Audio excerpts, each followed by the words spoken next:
je pense que les cultes religieux, tous les cultes religieux, visent à opprimer les femmes. Oh my God.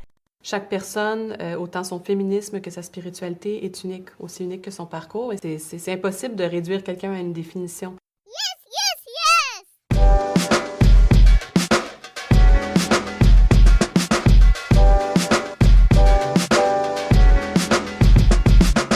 Dieu avec un E, le podcast féministe et croyant.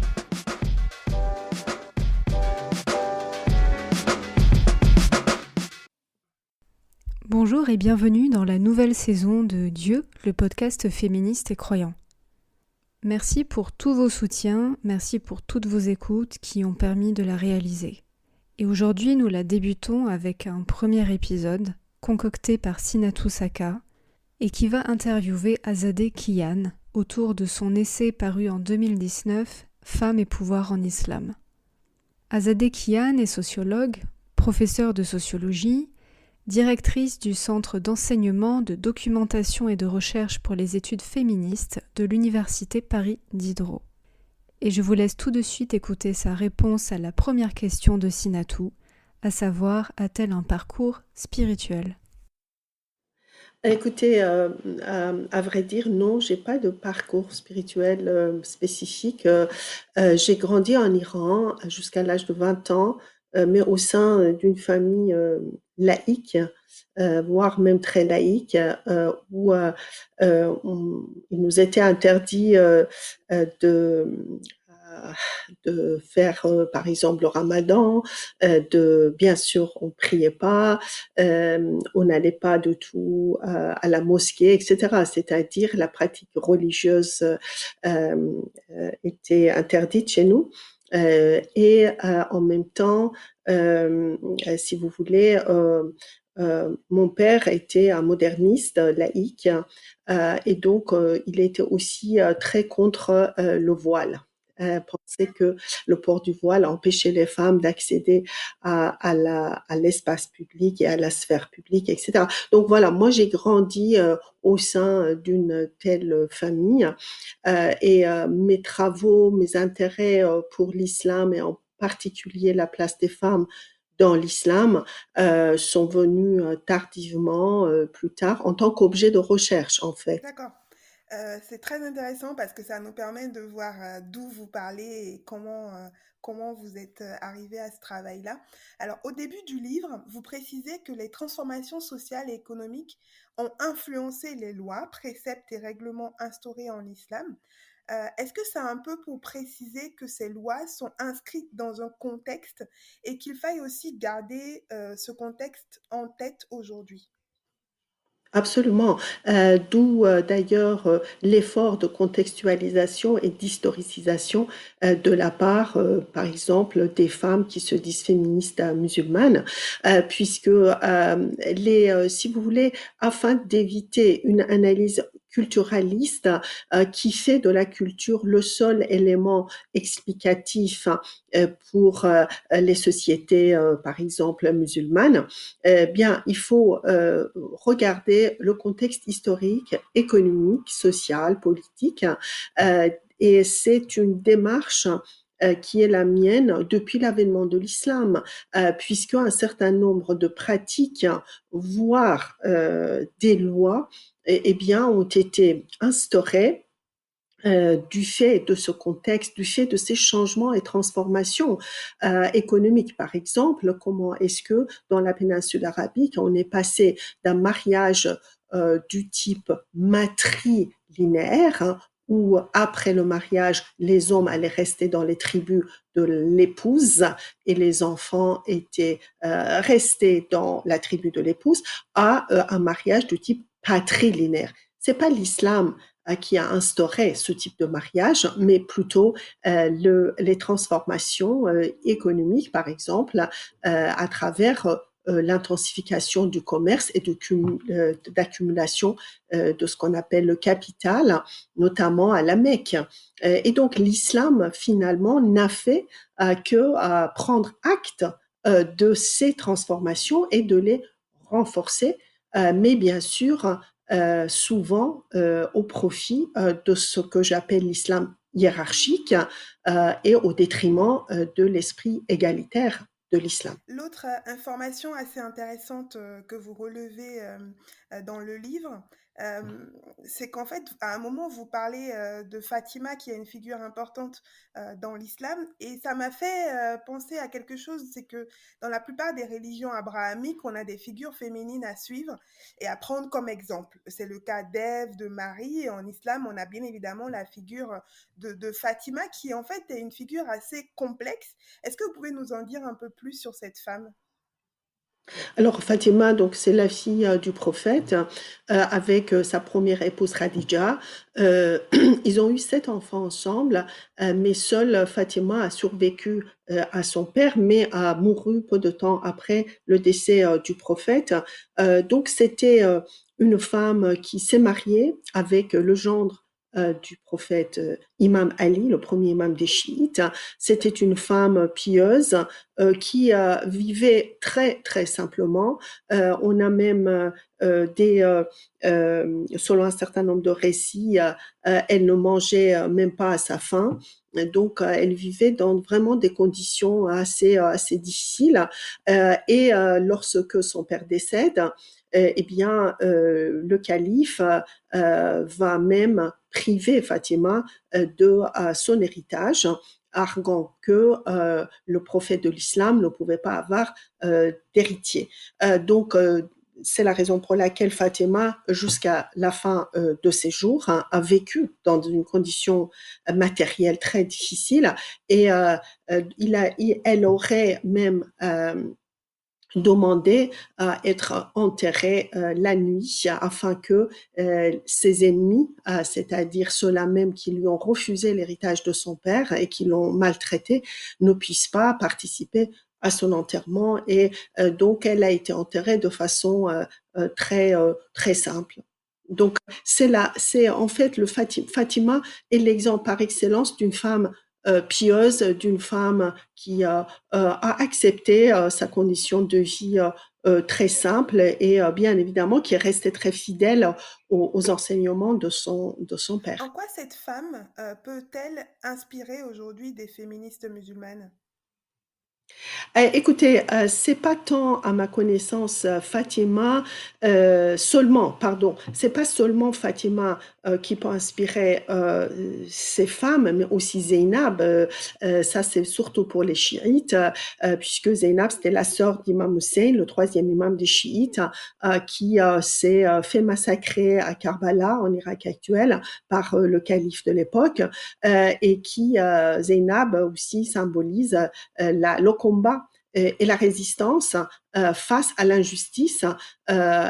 Donc, les deux, à la fois Fatima et Zainab, pour beaucoup de musulmans et musulmanes, représentent, si vous voulez, des femmes qui se battaient en fait contre l'injustice et donc sont considérées en fait comme des combattantes dans la voie de Dieu. Réalité. Mais à cela s'ajoute une autre figure dont on parle vraiment pas ou très très peu, dont je parle dans mon livre, et c'est l'arrière-petite-fille du prophète, Sakineh en persan ou Sekaina, qui pour moi représente une figure d'une femme libre, d'une femme intellectuelle, mais d'une femme qui refusait de se soumettre aux exigences de son mari. Elle en a eu visiblement 5 mariages.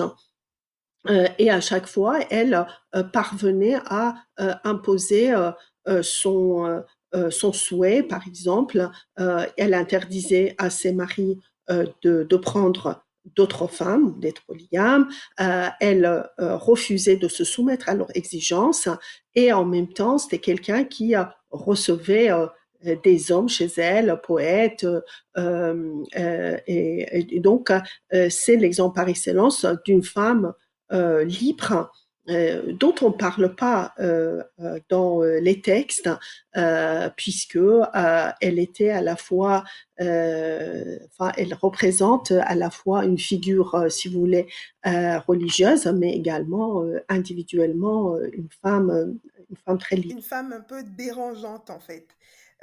Absolument. Dans votre livre, on comprend que historiquement, l'islam n'avait pas de réticence à accepter l'autorité des femmes. Pourtant, aujourd'hui, voir des femmes imams ou autorités religieuses est en fait assez rare, en tout cas dans nos sociétés occidentales. Comment et pourquoi ce changement de regard a eu lieu?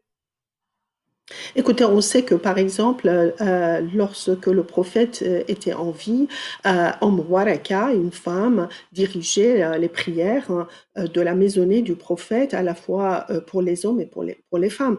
Effectivement, et par la suite, moi je cite un certain nombre d'exemples, mais il y a plusieurs milliers de femmes tout au long de l'histoire de l'islam qui effectivement avaient acquis l'autorité religieuse, mais également jurisprudentielle, militaire, politique et autres, et qui ont été largement dissimulées. Hein. Leur existence a été dissimulée, elles ont été largement invisibilisées, et il a fallu attendre vraiment la décennie 1970-1980, où les historiens et historiennes ont commencé à s'intéresser à la place des femmes dans l'histoire en général et l'histoire de l'islam en particulier, et donc on commençait à, si vous voulez, à déterrer ces femmes et à commencer à comprendre le rôle important qu'elles jouaient en tant que, par exemple, autorité religieuse. Et je cite un certain nombre d'entre elles qui avaient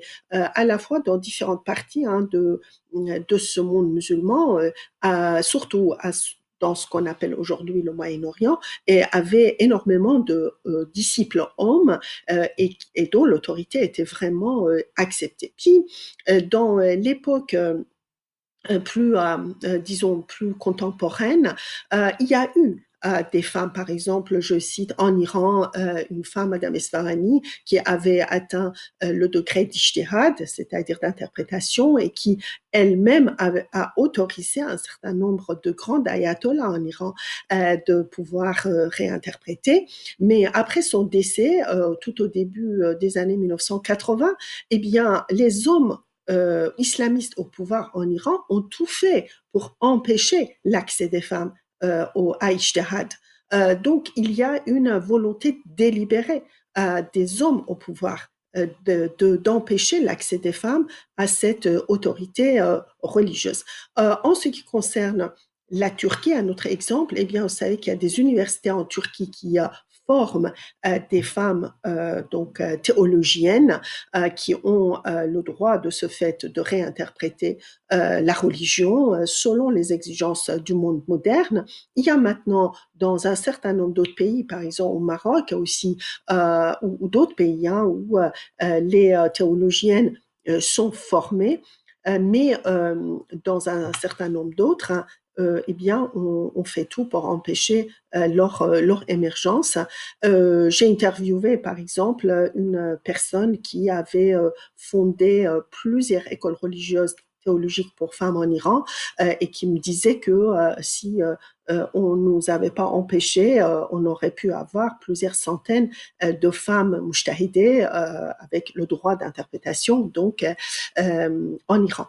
Donc on constate qu'effectivement il y a une volonté délibérée d'empêcher l'accès de ces femmes à cette autorité religieuse, alors même que dans la religion, il n'y a absolument aucune, si vous voulez, aucun problème à ce que ces femmes puissent accéder à l'autorité religieuse. Et d'ailleurs, en Iran même, il y a plusieurs grandes ayatollahs, comme l'ayatollah Sanei qui vient de décéder, comme ayatollah Ibrahim Jannati, par exemple. Il y en a d'autres qui n'ont jamais été contre l'acquisition de l'autorité religieuse par les femmes, ni d'ailleurs l'autorité politique ou toute autre autorité. Donc, c'est une question de pouvoir qui n'a rien à voir avec l'islam. Une fois de plus, l'islam est instrumentalisé afin d'empêcher l'accès des femmes à l'autorité. C'est pareil pour la capacité d'agir. Vous parlez d'agency dans votre livre.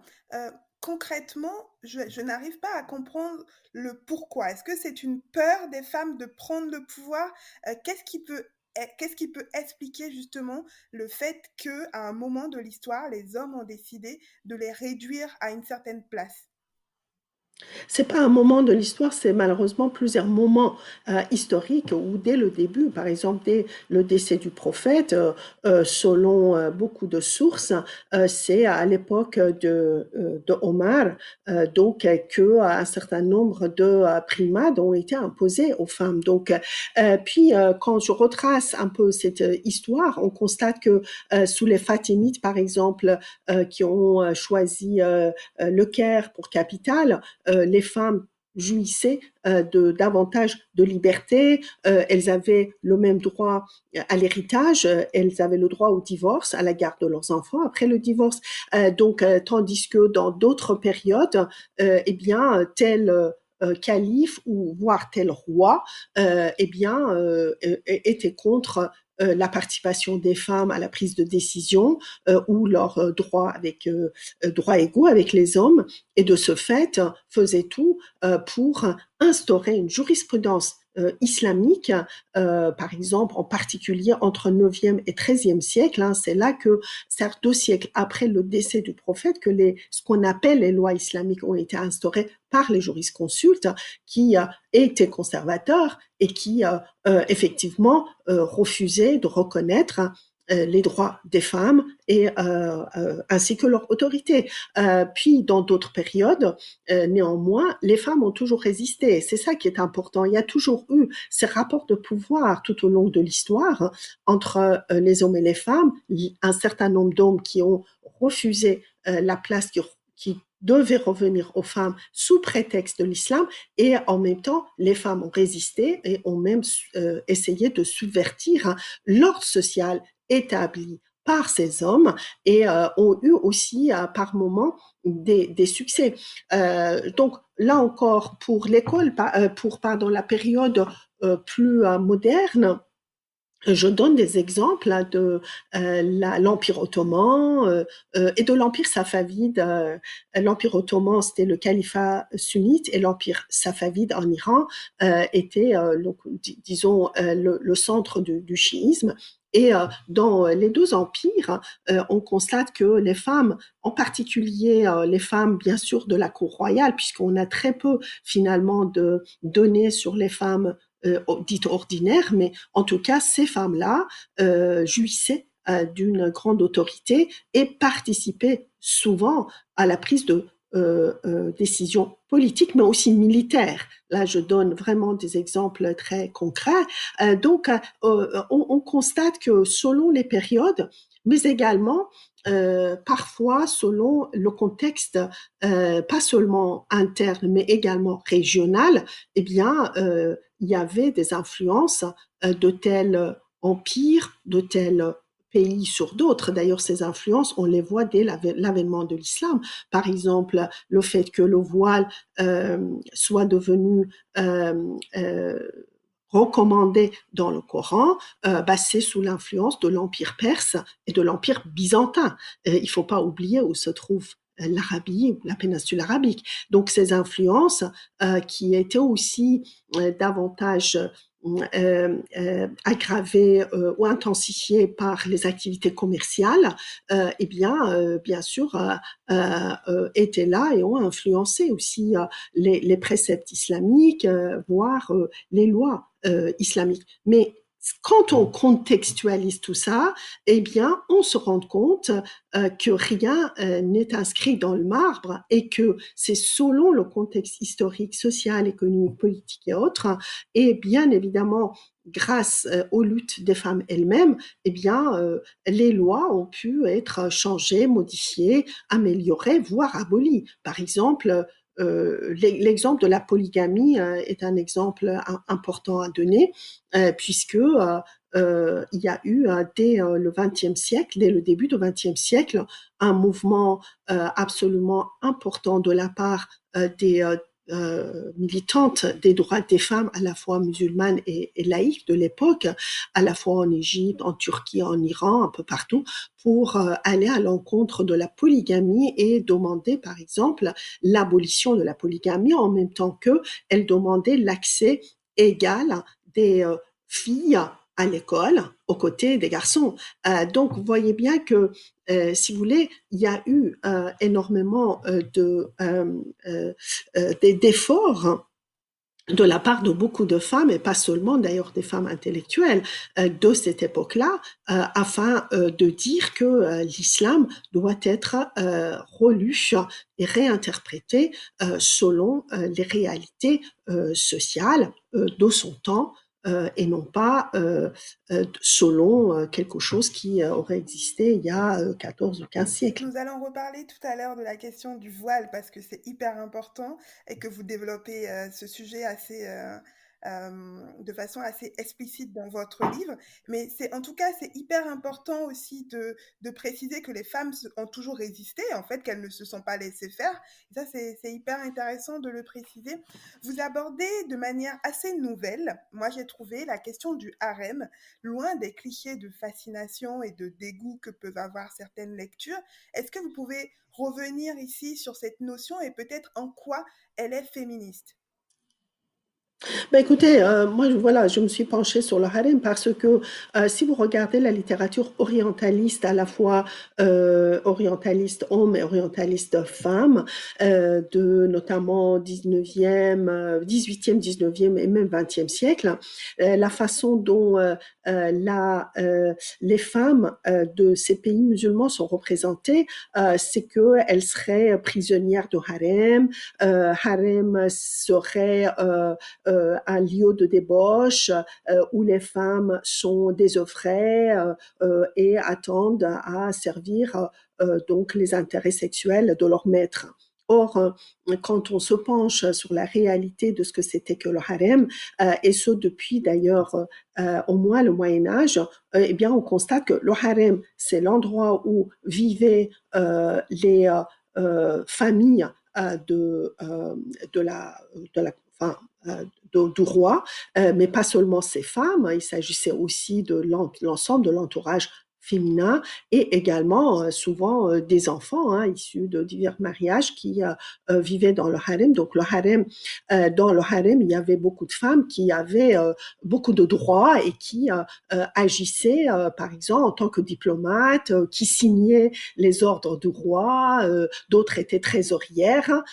Déjà, on constate que à l'intérieur du harem, il y avait des femmes artistes, des femmes qui soutenaient des artistes à travers leur œuvre. Là, c'était très répandu à la fois dans l'Empire ottoman et dans l'Empire safavide, ce qu'on a fait le waqf, et beaucoup ça veut dire la fondation religieuse, et les femmes riches léguaient beaucoup de leurs biens à ces fondations pour les œuvres caritatives, des écoles, des hammams, des fontaines et ainsi de suite. Donc, en fait, beaucoup de ces femmes dites de harem, ont toujours joué des rôles prépondérants, d'autres qui participaient, comme je l'ai dit précédemment, même à la prise de décision politique et militaire, d'autres qui œuvraient pour améliorer la condition des femmes, d'autres femmes.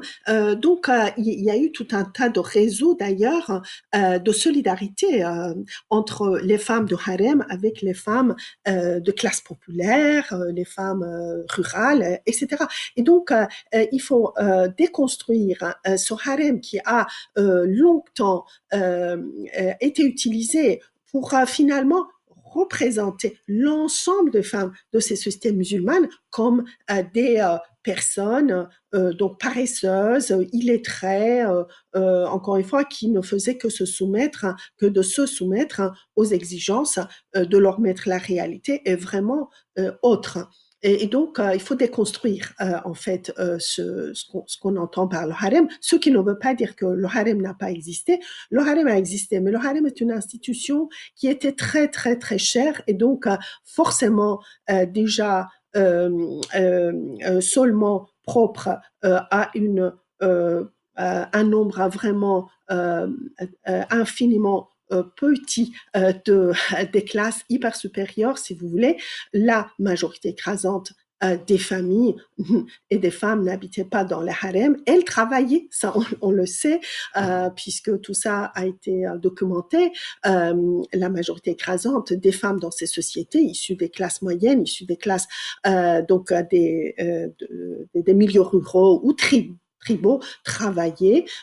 Comment se fait-il que les orientalistes eh bien, n'ont même pas pris en compte l'existence de la majorité écrasante de ces femmes travailleuses et n'ont regardé ou n'ont vu que les femmes de harem en partie. Alors, en plus de ça, si vous regardez les peintres ou les orientalistes qui ont écrit des récits, alors ils n'ont jamais pu avoir accès au harem, parce que le harem qui vient du mot haram, ça veut dire interdit, eh bien interdit justement accès des femmes étrangères à la famille au harem. Donc bien évidemment que ces orientalistes hommes n'ont jamais pu avoir accès au harem, mais selon leur imaginaire, leur fantasme, eh bien, ils ont dépeint le harem dans des détails qui sont absolument parfois scandaleux même. Voilà. Et donc, c'était très important de montrer aussi la réalité, disons, politique de cette institution. Par exemple, comment est-ce que les épouses des rois ou des sultans eh bien, tentaient de faciliter l'accès de leur propre fils au trône, par exemple. Donc, il y a eu effectivement beaucoup de rivalités politiques aussi qui se passaient au sein de harem. Donc, on est vraiment très loin de cet imaginaire orientaliste des femmes paresseuses, illettrées, etc. Il y en a beaucoup de ces femmes d'ailleurs qui parlaient aussi des langues étrangères, qui jouaient un instrument de musique, et j'en passe et d'autres. Donc, en fait, voilà, il faut déconstruire ce concept afin de pouvoir accéder à la réalité de ces sociétés. Pareil, je dirais pour la polygamie, parce que souvent on pense que la polygamie était très répandue, tandis que tous les témoignages que nous avons émanant du 19e siècle montrent que seule une infime minorité des hommes dans ces pays-là étaient polygames, pour une simple raison que la polygamie coûte cher aussi. Donc il faut avoir les moyens de subvenir aux besoins de plusieurs femmes et plusieurs enfants. Donc tout ça vraiment grâce maintenant aux recherches historiques, recherches dans les archives et autres, on constate effectivement que il faut effectivement, enfin on est un peu plus proche des réalités sociales, économiques, politiques de ces sociétés, contrairement à ce que prétendent les orientalistes. En fait, les choses sont souvent beaucoup plus complexes, plus nuancées quand on veut bien les regarder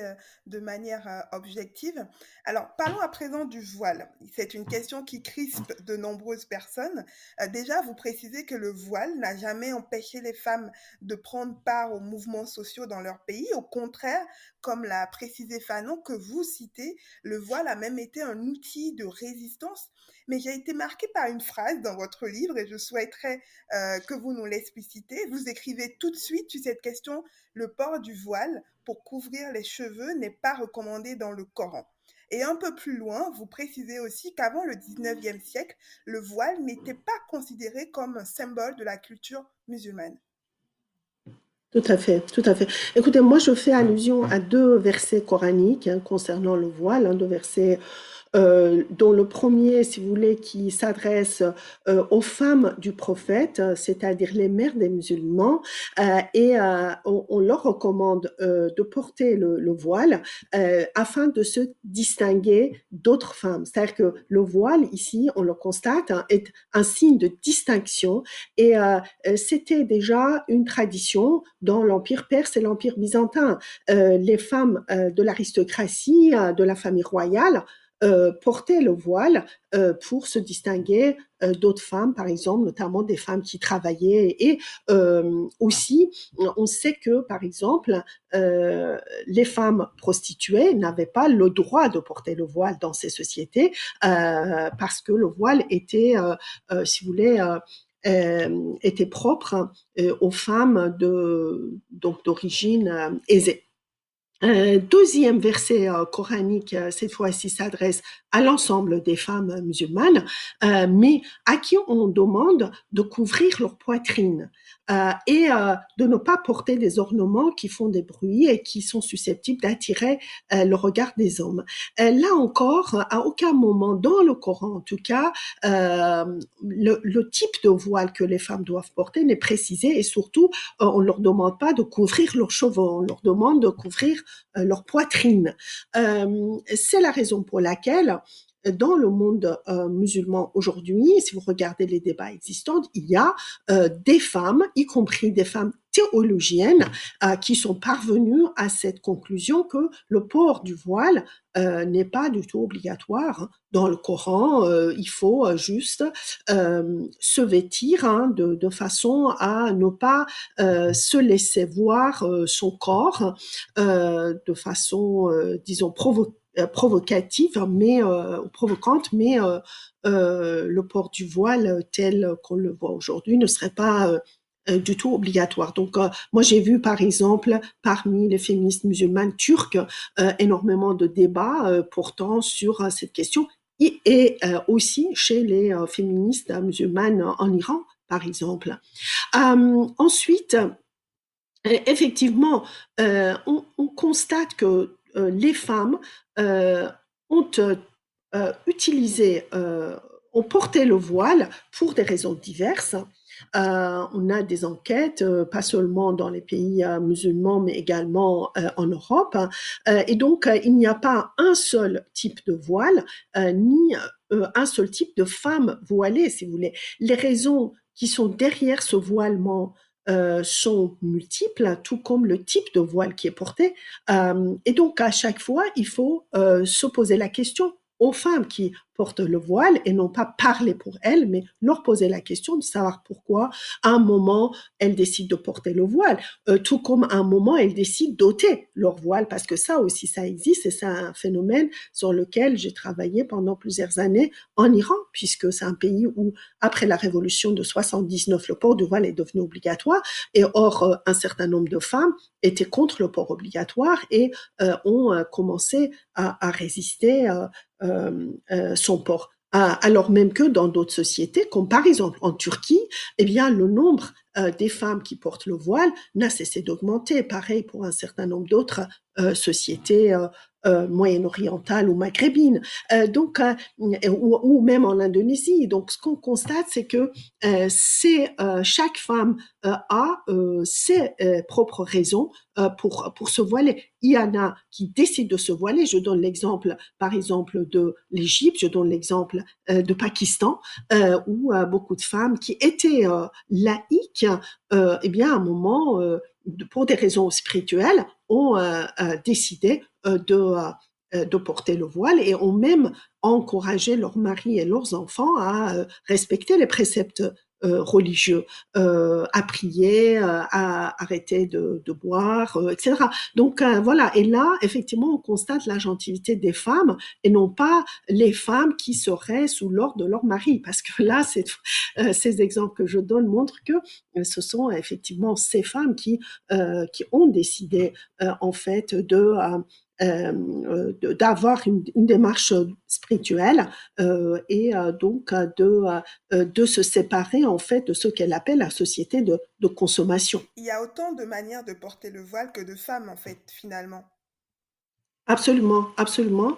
Il y a bien sûr, il y a des femmes qui ont été obligées, comme je le précise d'ailleurs dans mon livre, soit par les islamistes, soit par les États islamistes, comme c'est le cas en Iran, soit par leur époux, frère, père.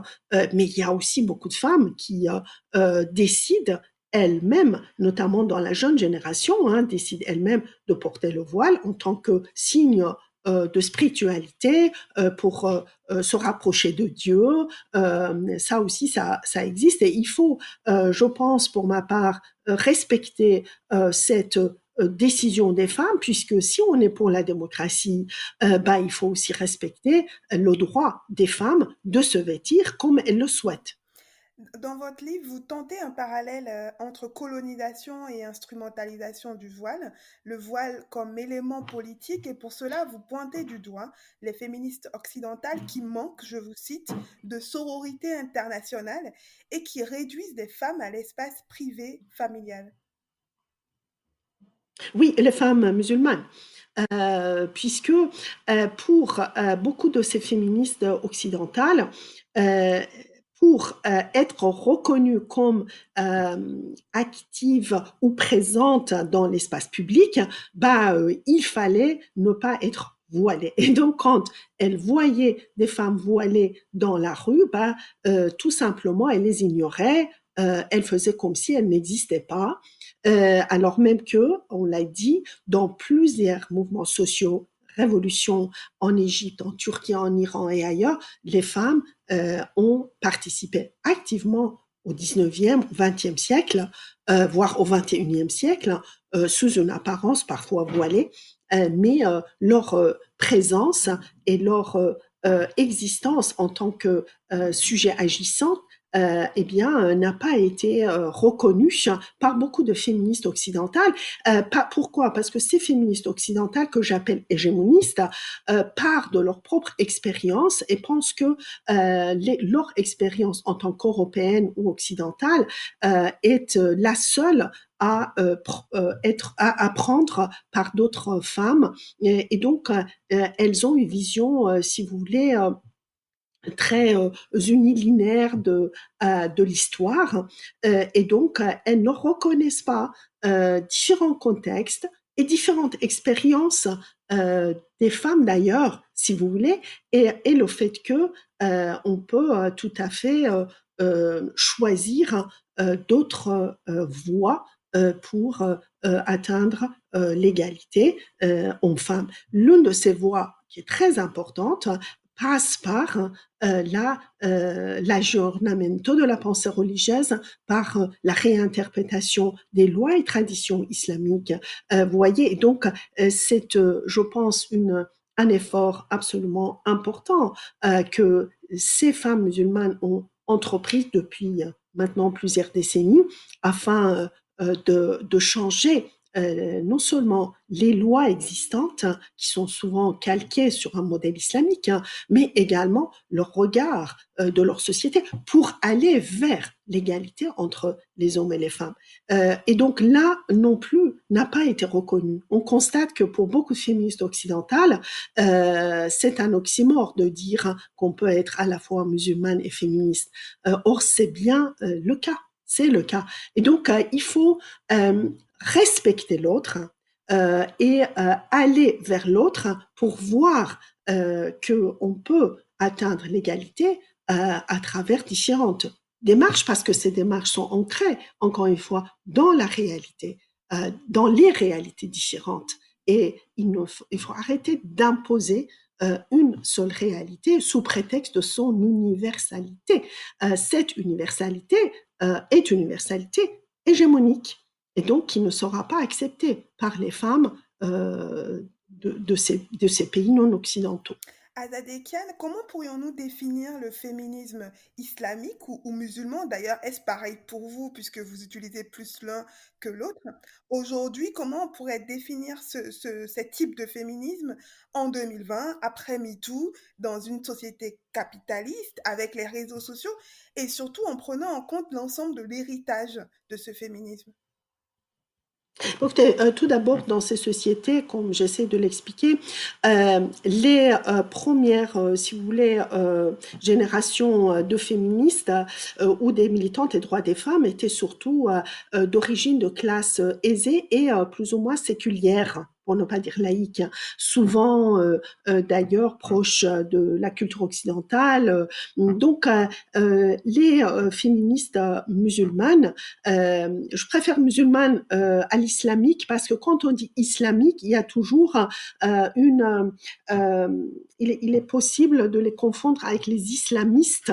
Donc, quand on dit musulmane, c'est mieux. En tout cas, ces féministes musulmanes sont pour moi des produits, des transformations transformation sociale de ces sociétés, notamment à partir des années 1960, où on est face à l'exode rural massif, où on est face à la massification de l'enseignement, où beaucoup de femmes accèdent d'origine souvent rurale ou classe inférieure, qui accèdent à l'enseignement, accèdent à la formation, etc. Et donc se dotent des moyens pour pouvoir elles-mêmes interpréter et réinterpréter les lois et traditions islamiques. Donc ces femmes sont souvent d'origine soit modeste, soit de classe moyenne, et qui, grâce à ces transformations sociales, sont devenues des actrices de changement de leur propre milieu social tout d'abord, mais également de l'ensemble de leur société.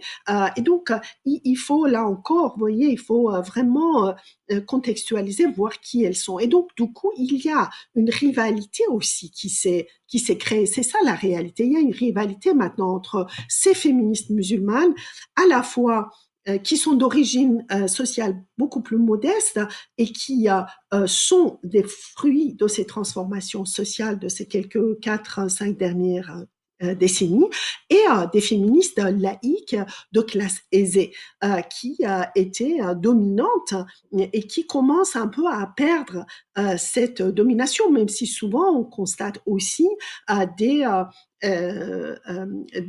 disons, ce que j'appellerais une solidarité de genre qui a été créée dans certaines de ces sociétés entre ces femmes.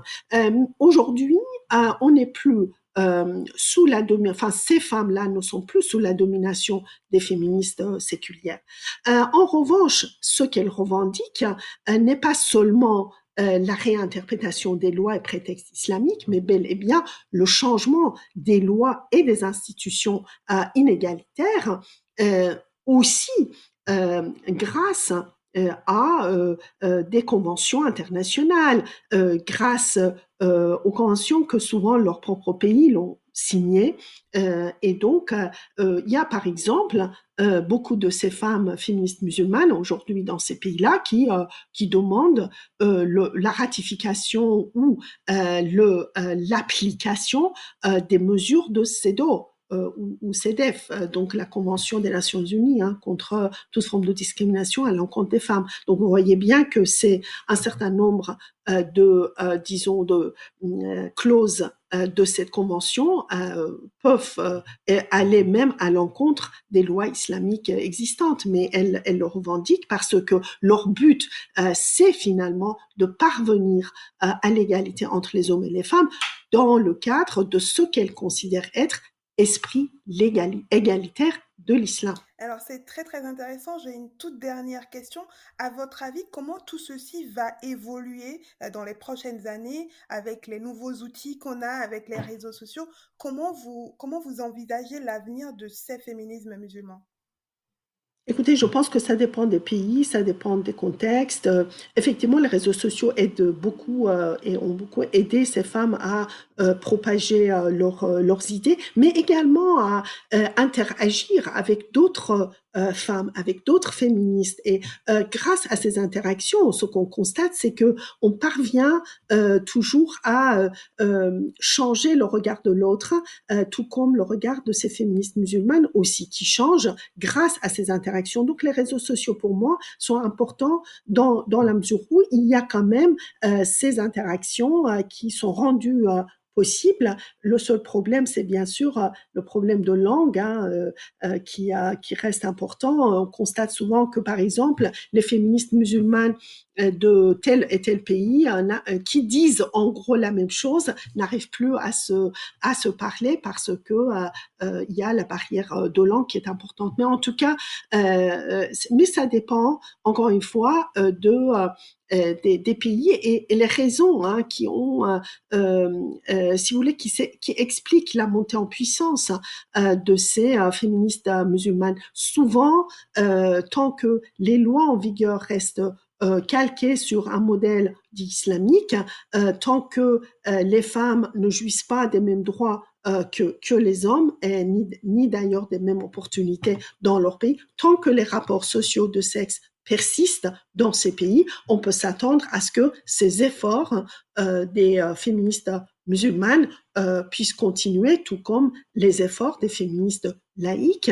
Mais si vous voulez, la question principale, c'est que ces femmes doivent travailler ensemble, puisqu'au final, même si les références parfois sont différentes, mais le but de ces femmes reste le même, c'est-à-dire parvenir à l'égalité entre les hommes et les femmes dans leur société. Merci beaucoup, Azadekian. Merci beaucoup. Je vous souhaite Merci à un vous. très très bon week-end. C'était passionnant, hyper intéressant et votre livre, moi, en tout cas, m'a passionnée. J'ai appris plein de choses, ça m'a ouvert l'esprit. Donc j'espère qu'on aura l'occasion de se voir en vrai et prenez soin de vous. Merci beaucoup de votre invitation. Merci beaucoup.